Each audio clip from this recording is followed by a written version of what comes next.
que eu escrevo é tirado da minha vivência. Eu sempre digo que fora da poesia não há salvação. Essas coisas, o primeiro amor, dor de cotovelo, as raivas, isso e aquilo e tudo, os impulsos, ele está falando em movimento, em sentimentos que pertencem a toda a humanidade. Mas a poesia não é um refúgio, não é uma torre de marfim. É o maior aprofundamento da visão da vida. O Mário faz poesia porque nasce dele, porque ele sente necessidade, porque ele é capaz de vivenciar as mínimas coisas e tirar poesia dessa vivência. Acredito que a importância do poeta está na sua obra. A importância do poeta está na sua poesia. Ele era um grande poeta. Ele era o vovô dos poetas e dos escritores jovens. E todo mundo, de uma certa maneira, prestava homenagem para ele, tinha um carinho especial para ele. Quer dizer, a vida de Mário Quintana é a obra de Mário Quintana.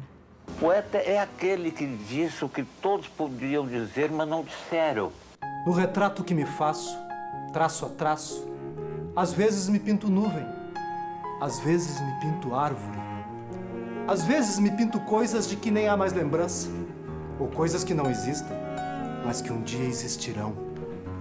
E desta lida em que busco, pouco a pouco, minha eterna semelhança, no final que restará, um desenho de criança, corrigido por um louco.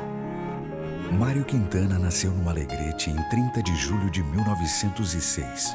Era o terceiro filho do farmacêutico Celso de Oliveira Quintana e de Virgínia Palma de Miranda Quintana. Foi uma espécie de enciclopédia tive todas na infância. Do tempo que eu tive escarlatina, do tempo que eu tive varicela, do tempo que eu tive clube, do tempo que eu tive isso, do tempo que eu tive aquilo.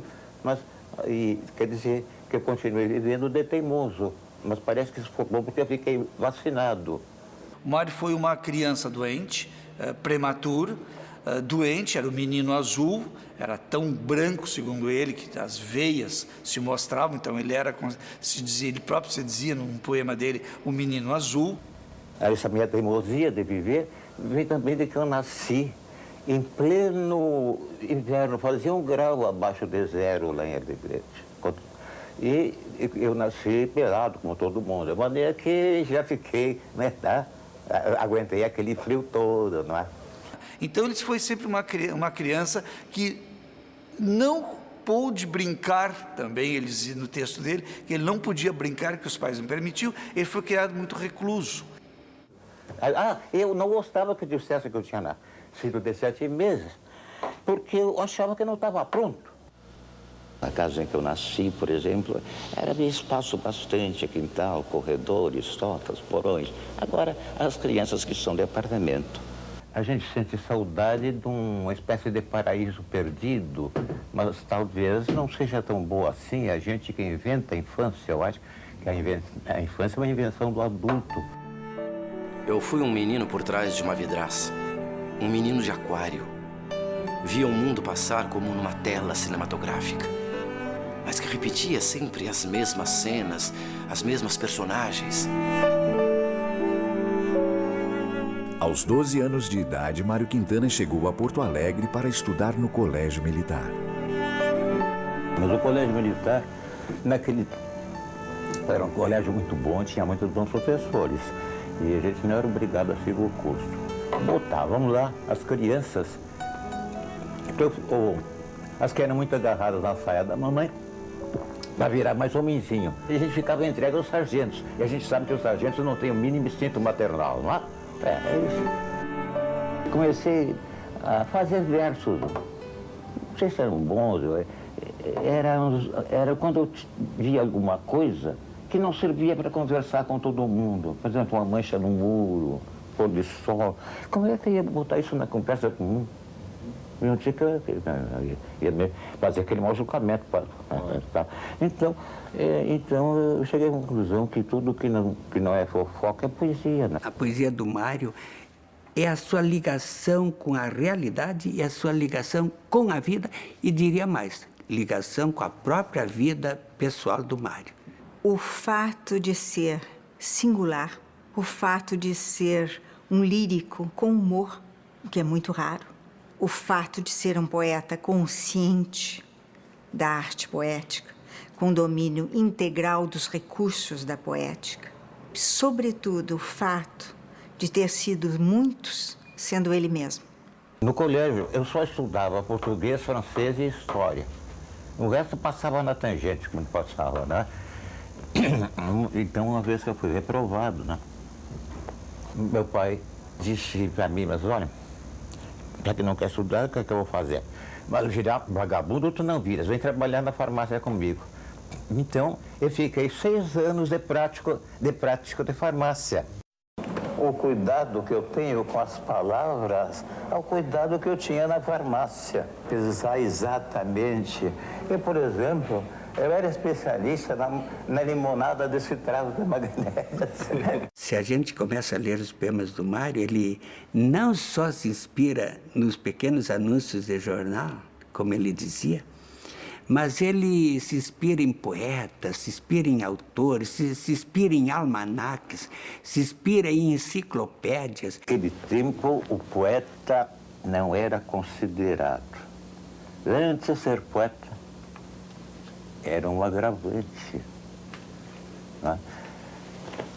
Depois passou a ser um atenuante. Né? Atualmente, graças a Deus, ser poeta é uma credencial. Tá ótimo. Meu Deus, que vontade me deu de escrever um poeminha. Pss, pss, pss. Vem cá, para que eu te enfie na fileira dos meus outros poemas.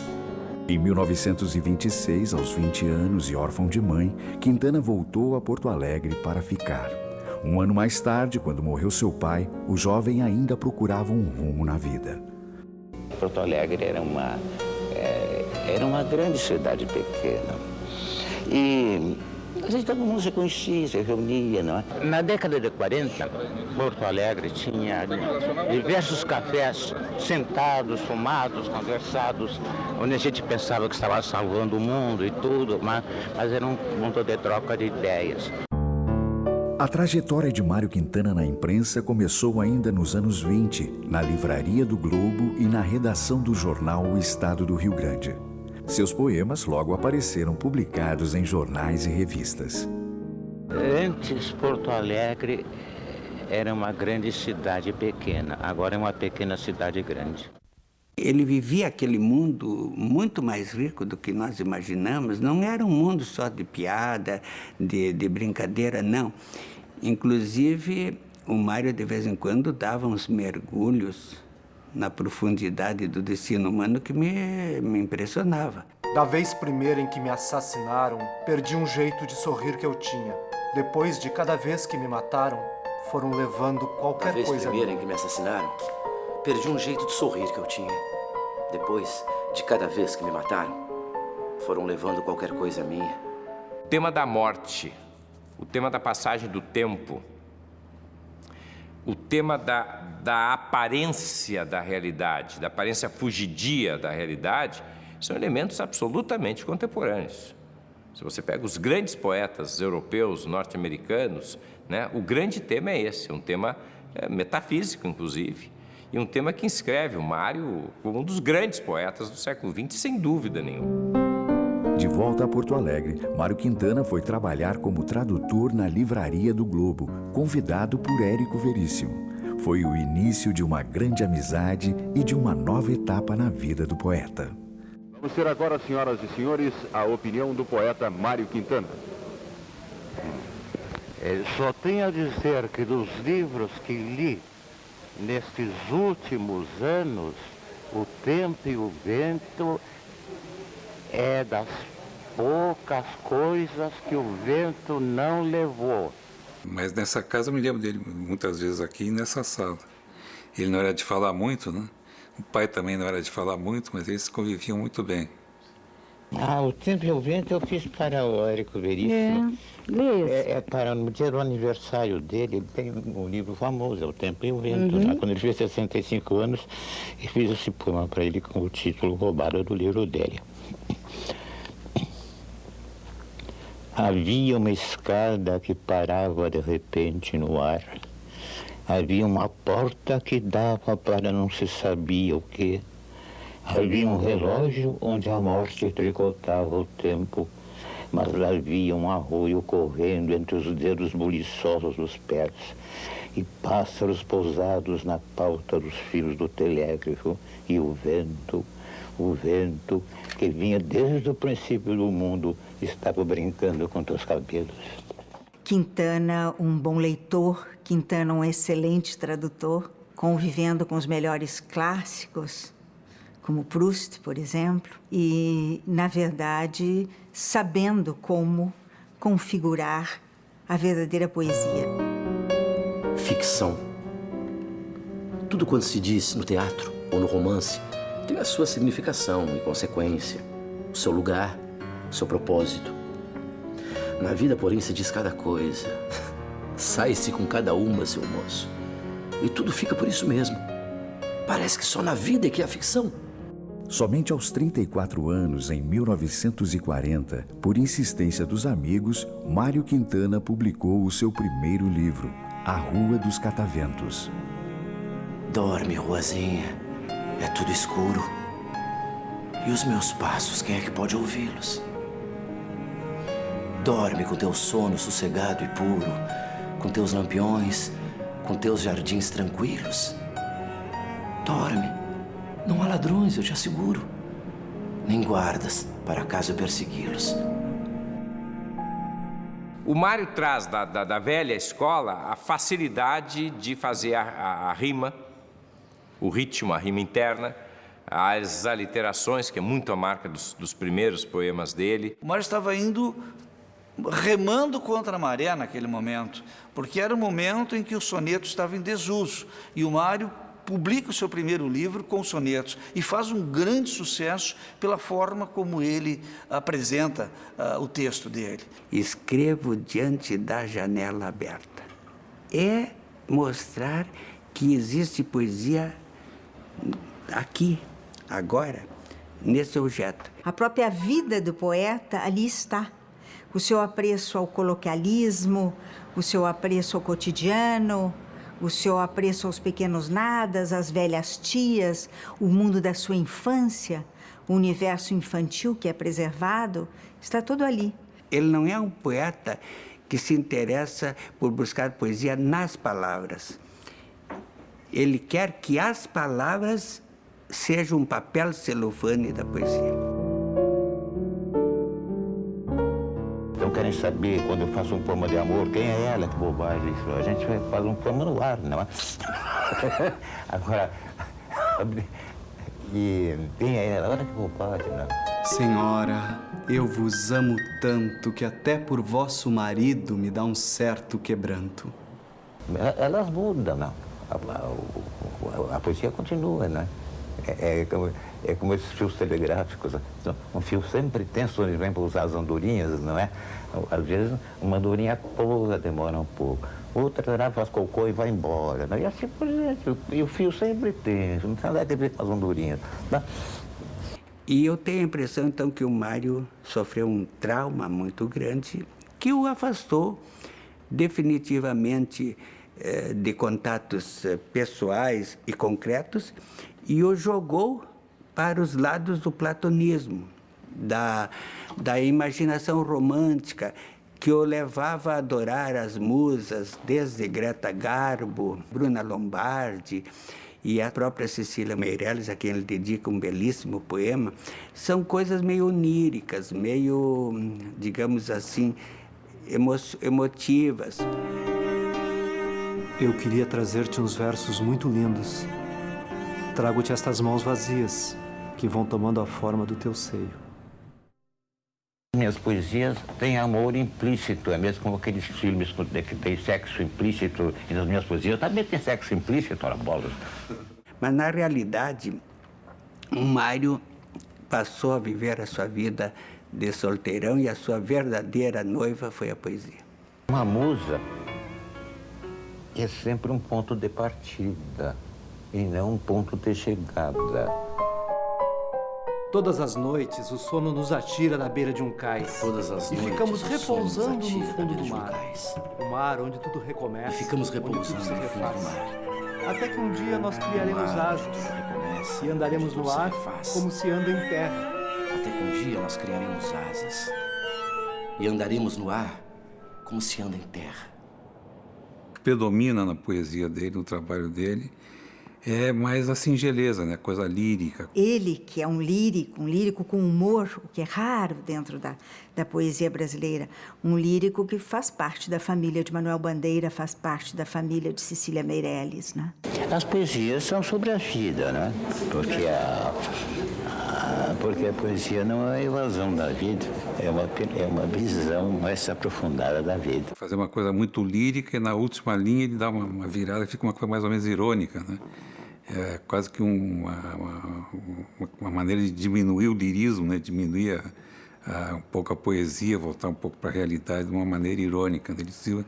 Isso ele fazia muito, né? Fere de leve a frase e esquece. Nada convém que se repita. Só a linguagem amorosa agrada. A mesma coisa 100.000 vezes dita. A mesma coisa 100.000 vezes dita. Eu não invento a vida é o que a vida oferece. Em 1943, já na redação do Correio do Povo, Quintana começou a publicar as crônicas poéticas do seu Caderno H, ganhando cada vez mais popularidade. Era semanal e você disse, olha, está na hora. Então, eu tinha que fazer aquilo na hora H. Era uma sessão de humor, né? Tinha poesia, tinha coisa lírica e tal, mas era aquelas frases dele, aquelas tiradas, aquelas máximas, eram engraçadíssimas, né? O bom das filas é nos convencerem de que, afinal, esta vida não é tão curta assim. E era uma leitura obrigatória, porque sempre tinha coisas geniais, né? Esse estranho que mora no espelho e é tão mais velho do que eu, olha-me de um jeito de quem procura adivinhar quem sou. Além dos poemas, o Mário Quintana foi tradutor de serviço telegráfico. Naquela época, entrava o noticiário em espanhol ou em inglês e o Mário Quintana desempenhava também esta função. Ele passava boa parte do dia, eu acho, lá dentro da redação do Correio e atrás da mesa dele, sentado na mesa dele, atrás de papéis, de livros, e, enfim, e coisas, né? E ele ficava até, inclusive, de noite. Era comum chegar às 11 horas na redação do Correio e o Mário tá lá, né? E a redação do Correio era uma espécie de casa para ele, né? A imagem sempre que eu tenho do Mário na redação é exatamente ele na mesinha, voltado para mim, no caso, aquelas mesas faziam o nosso corredor, voltado para mim. Ele tinha uma mesinha menor, de maneira que a Olivetti, grande dele, ele ficava pequenininho atrás. A maneira dele datilografar era muito engraçada, porque ele punha a mão assim, aqui a mesa, né? Aquela bochechona dele aqui assim, e só com um dedo, como uma galinha catando milho. E lá, de vez em quando, tu via ele tec, quer dizer, estava criando um poema. Porque conviver 30 anos com a gente lá, 30 anos com aqueles meus colegas, fiz muitas amizades lá e me sinto muito bem no meio deles. E o cafezinho pro Mário rendia muito. Ele ficava horas tomando um cafezinho. Um chefe de pessoal que, entrando lá de Vassoura Nova, quis enquadrar o poeta e queria que ele assinasse ponto. Então o Dr. Breno Caldas chamou este chefe de pessoal e disse, não, o ponto do Mário Quintana é esta produção maravilhosa que ele nos dá diariamente através da sua poesia. Isso aqui é o ponto. Ele não precisa bater cartão, ponto. Isso é um absurdo. Delícia de fechar os olhos por um instante e assim ficar sozinho, fabricando escuro, sabendo que existe a luz. Eu tenho momentos de alegria, tenho momentos de tristeza, um quadro dramático, pode se contradiz, não pode me dizer que eu seja uma coisa só.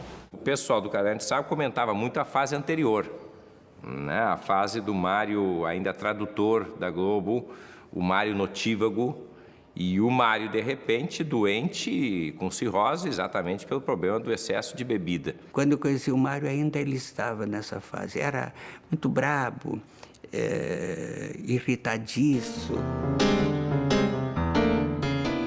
Eu sou um homem fechado. O mundo me fez egoísta e mau. E a minha poesia é um vício triste, desesperado e solitário, que eu faço tudo por abafar. O Mário tomou a sério sair dessa situação. Aí ele se internou numa clínica Pinel. Ou você para, porque se você morre, não vai ficar famoso.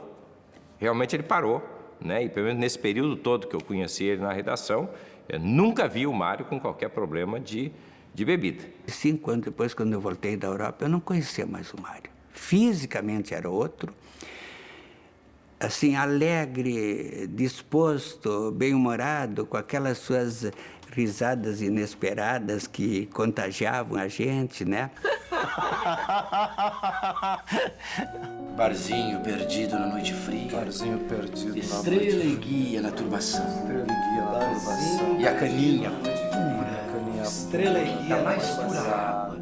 Que poesia minha pura, da mais pura água. Irmão. Que poesia pura. Não existe, não. Ai, seu poeta, irmão. A poesia pura não existe, não. Sente infeliz. O recurso é a poesia. Porque a gente, se a gente consegue expressar com toda a felicidade a sua infelicidade, já não será tão infeliz. Se as coisas são inatingíveis, ora, não há motivo para não querê-las. Que tristes os caminhos, se não for a presença distante das estrelas. Se não for a presença distante das estrelas. Mário sabia muito bem o que estava escrevendo, e sabia que tinha importância, e sabia que os maiores poetas do Brasil o consideravam um dos maiores poetas do Brasil. Ele vai ao Rio de Janeiro e é recebido na Academia Brasileira de Letras e é saudado por Manuel Bandeira, num texto muito bonito que Bandeira intitulou Quintanares, que não é uma criação do Bandeira, é uma criação do próprio Mário. Manuel Bandeira era só um velhinho que pensava que era o Manuel Bandeira. Esse poema é dele. Meu Quintana, os teus cantares não são, Quintana, cantares. São, Quintana, quintanares. Quintessência de cantares. Insólitos, singulares. Cantares? Não. Quintanares. E amigos meus acharam que devia pertencer à Academia Brasileira de Letras. Vamos botar o Mário Quintana, vamos. E convenceram o tio Mário a se candidatar. Ele se candidatou a primeira vez, perdeu para o Portela. Se candidatou a segunda vez, perdeu para o Orígenes Lessa. Ele achou muito justo. Perder para ele seria uma derrota honrosa. Achava que não devia dar essa importância para a academia, que a reputação dele, a importância dele não dependia desse reconhecimento da academia, mas eu acho que ele queria ser acadêmico. Né? Quando foi para se candidatar a terceira vez, convenceram ele que ele tinha que fazer o rapapé aquele de visitar os acadêmicos. Porque a academia tem isso, né? Tem que fazer muita política, né? Tem que estar lá na corte, né? Fazendo visitas, pedindo voto e tudo mais. Não ser aceito 3 vezes era trágico, mas não ser aceito pela 4ª, 5ª, 6ª, 7ª vez, quando persistisse na coisa, seria cômico, não? Eu não gosto de bancar o palhaço. Quando ele, sobretudo, foi derrotado nessas eleições da academia, aí é que ele se deu conta totalmente de que uma coisa é a literatura, outra coisa é a vida literária. Como é que a gente pode não considerar uma casa chamada Casa de Machado de Assis? Portanto, eu quase lhe diria que Mário absorveu o fato de não ter sido aceito na academia e logo a seguir aprendeu a conviver com isso muito bem. Pelas cartas que eu recebi, 1.100 e tantos votos, que são as cartas que eu recebi, tá? Quer dizer, não pode haver maior votação do que essa. Todos esses que aí estão atravancando o meu caminho, eles passarão. Eu, passarinho. Aos poucos, Quintana foi se transformando no adorado poeta de Porto Alegre. Fez parte da paisagem e do imaginário da cidade, cantando suas ruas e praças e recebendo o reconhecimento do público. Sinto uma dor infinita das ruas de Porto Alegre onde jamais passarei. Há tanta esquina esquisita, tanta nuance de paredes, há tanta moça bonita nas ruas que não andei. E há uma rua encantada que nem em sonhos sonhei. E parece que eu também sou popular agora, né? É muito chato ser popular e é muito bom também. Essa contradição. Isso não quer dizer que as duas coisas sejam verdade, né? Ele se tornou uma pessoa muito sociável numa metade final de sua vida. Eu diria que Mário soube conviver com seu público, não só na Feira do Livro de Porto Alegre, como nas próprias ruas da cidade que ele adotou. E, na verdade, ele convivia muito bem com as crianças. E o que me interessa mesmo é a opinião das crianças. Eu vou ler até o que elas gostaram mais. Cada verso é dedicado a uma letra. Foi o X. Com um X se escreve xícara. Com um X se escreve xixi. Não faça xixi na xícara. O que irão dizer de ti? O Mário foi desses poetas que, pelo menos dos anos 60, 70 para cá, que é a fase que eu estou falando, o Mário teve grandes vendas. Quer dizer, um poeta popular, um poeta de sucesso, né? Coisa que acontecia pouco. Crianças de todas as faixas de criança, das maiorzinhas, e todos parecem que me conhecem. Isso eu acho uma grande coisa. Todo mundo te conhece. Isso eu acho uma grande coisa, sabe? E estão dizendo que te adoram ainda por cima. Pois eu não me conheço, leva uma grande vantagem, sabe? Tá? O Mário era fantástico, quer dizer, qualquer lançamento de livro dele, você tinha filas imensas. O Mário passava 3, 4 horas autografando o livro. Eu me lembro que era muito engraçado na época da Feira do Livro, que ele, nas sessões de autógrafo, né, ele ficava ali por perto. Depois ele dizia, eu dei mais autógrafos do que o autor que estava dando autógrafo. Ele gostava disso, de ser procurado, assim, de ser assediado, né? O Mário conhecido é um Mário palatável, é um Mário engraçadíssimo, é um dos personagens mais simpáticos do folclore brasileiro, eu diria. E agora eu estou na moda, não é? Estou na crista da onda, vou ver, não sei até quanto tempo durará essa imortalidadezinha. E ele tinha noção da necessidade do público. Ele sabia que para vender seus livros, na verdade, ele teria de ser um autor de livre acesso. E ele o era. Ele se tornou esse personagem que as pessoas costumavam admirar, apontar na rua. Ali vai Mário Quintana, olha o poeta Quintana. E ele sentia-se acarinhado por isso. E feliz aquele que na mais alta velhice, tá? Não guardaram o espírito de menino em si, não perderam o menino que faziam crescer. Quintana foi o mais ilustre morador do Hotel Majestic. Mas um dia, em 1980, o velho hotel foi fechado e Mário teve que buscar outros lugares para viver. Bem, o que mais que eu vou sentir saudade, eu acho que é de mim mesmo, não é? Porque... Dá? Ele sempre foi um cara que morou sozinho, né? Mas no início ele morava sozinho. E depois ele morou sozinho, mas sempre tinha alguém da manhã à noite cuidando dele. Quer dizer que eu sempre tenho de ter um acompanhante. Eu prefiro que seja um acompanhante. Para Mário Quintana, isso fica muito claro na sua poesia, a vida era um paradoxo. O fato dele ser, em vida, um solitário, de viver em quartos de hotel, em pensões. E isso é uma lacuna que existe em relação entre nós e o Mário, porque nós não temos esse conhecimento mais direto de quem foi o homem Mário Quintana e por que desse seu estilo de vida, por exemplo. Mas não é nada, faz parte do anedotário da minha vida. É mais divertido, tá? A vida é uns deveres que nós trouxemos para fazer em casa. Quando você vê, já são 6 horas, há tempo. Quando você vê, já é sexta-feira. Quando você vê, passaram 60 anos. Agora é tarde demais para ser reprovado. E se me dessem um dia uma outra oportunidade, eu nem olhava o relógio, seguia sempre em frente. E iria jogando pelo caminho a casca dourada e inútil das horas. Ele vivia num mundo próprio, interior, e só no fim da vida, diria assim, nos últimos 10 anos, é que as conversas com o Mário já podiam desenvolver-se com certa naturalidade. A gente nota como os poetas velhos vão ficando cada vez melhores.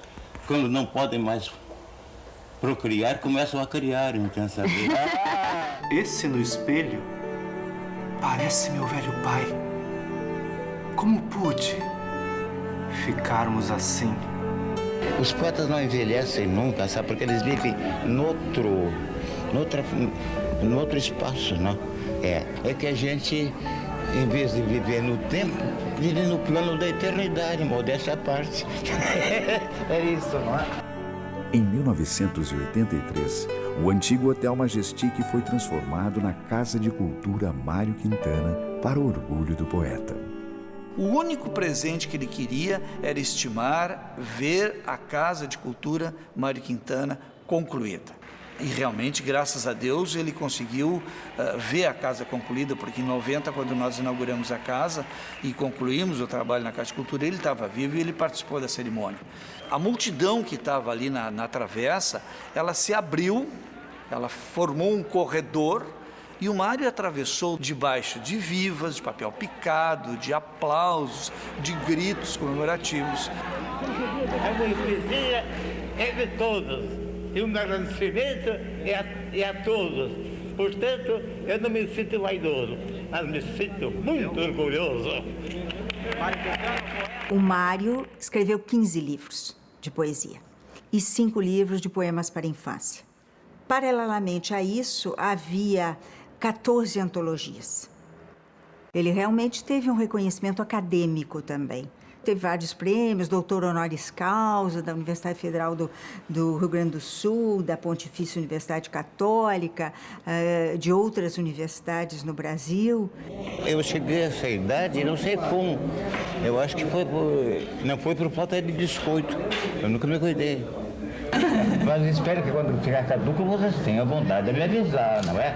Senão vai ficar mais divertido ainda. É? Aí que vão ficar mais divertido. A morte é a libertação total. A morte é quando a gente pode, afinal, estar deitado de sapatos. No dia 5 de maio de 1994, aos 88 anos, o poeta Mário Quintana pôde, finalmente, estar deitado de sapatos. A mensagem para o pessoal, mas olha, sempre que me pedem uma mensagem, eu digo que não liguem a mensagem nenhuma, que cada um siga o seu próprio nariz, tá? Mário Quintana, qual o motivo que te levou a participar deste projeto Cultura 77? É porque foi convidado. Mas é difícil, né? Só por isso? Por que você acha que é difícil? Todo mundo diz que tu te omite dessas coisas. Eu não me omito dessas coisas. É que eu gosto muito de descanso. Para me gabar, mas eu tenho a impressão que ainda estou no primeiro impulso do balanço, ainda não dei volta. É que a minha vida particular não é a minha vida pública, tá? Representa um sinal lamentável de que entre nós o progresso e a civilização não são a mesma coisa.